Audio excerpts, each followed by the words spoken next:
getting good to him, and he didn't want to wait much longer to have kids. At 35, she still wanted what she had when they met 5 years before. They had talked about maybe having kids one day, but she wanted to turn their gallery into a success first. Francesca had been very honest with him about marriage when they met, that she had an aversion to it. She had had a front-row seat all her life to her mother's obsession with getting married, and she watched her screw it up 5 times. Francesca had spent her entire life trying not to make the same mistakes. Her mother had always been an embarrassment to her, and she had no desire whatsoever to start emulating her now. Francesca's parents had gotten divorced when she was 6.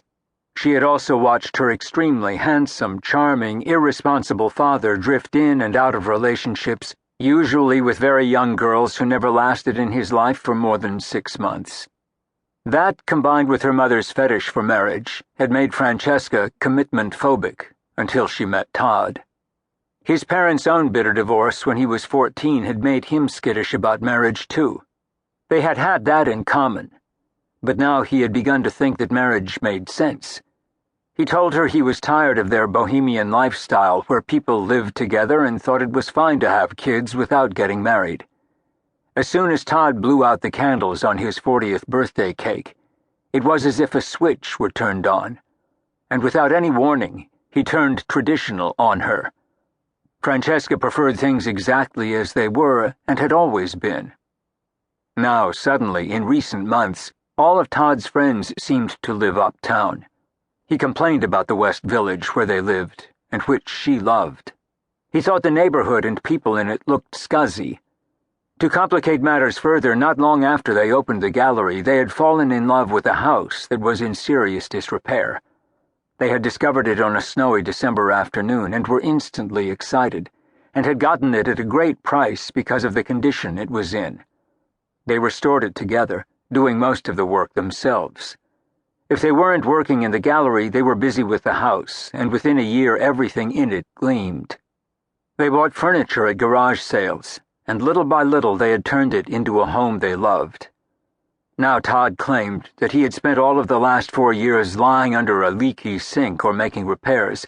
He wanted an easy, modern condominium where someone else did all the work.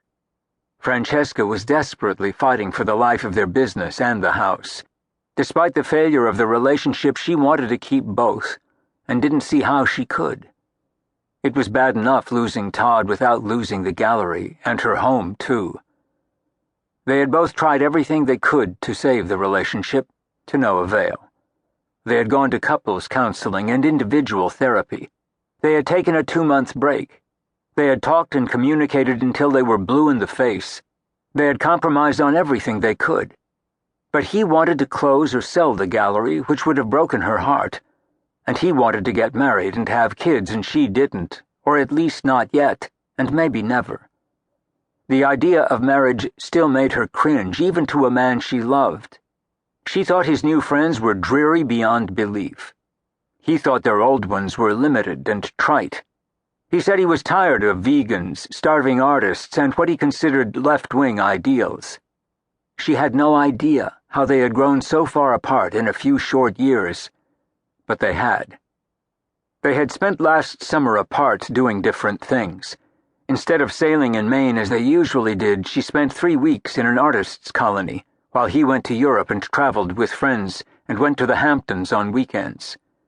By September, a year after the fighting had begun, they both knew it was hopeless and agreed to give up. What they couldn't agree on was what to do about the gallery and the house. She had put everything she had and could scrape up into her half of the house, and now if she wanted to keep it, he expected her to buy him out, or agree to sell it. They had less invested in the business, and what he wanted from her was fair. The problem was that she just didn't have it. He was giving her time to figure it out. Now it was November, and she was no closer to a solution than she had been 2 months before. He was waiting for her to get sensible and finally give up.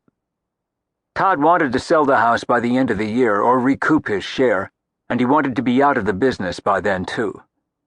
He was still helping her on weekends when he had time, but his heart was no longer in it, and it was becoming increasingly stressful for both.